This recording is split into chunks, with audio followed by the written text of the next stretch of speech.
Ano? So, meron tayong saging dito. Galing sa farm.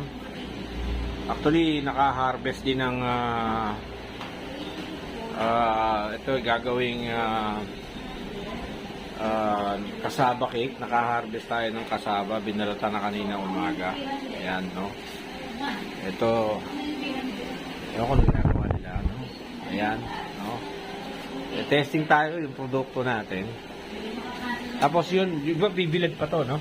Yung banana chips.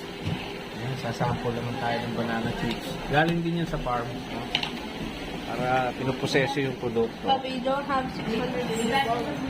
O, mama, ito yung 2.6, oh. A to the ano? Okay, so, A to the 1, B to the 1. Okay? okay. And then, Yung halaya, ayan, nasa ko yung ginagawang, ano ba ito, mama? number, Ube. Ube. Ayan, ube.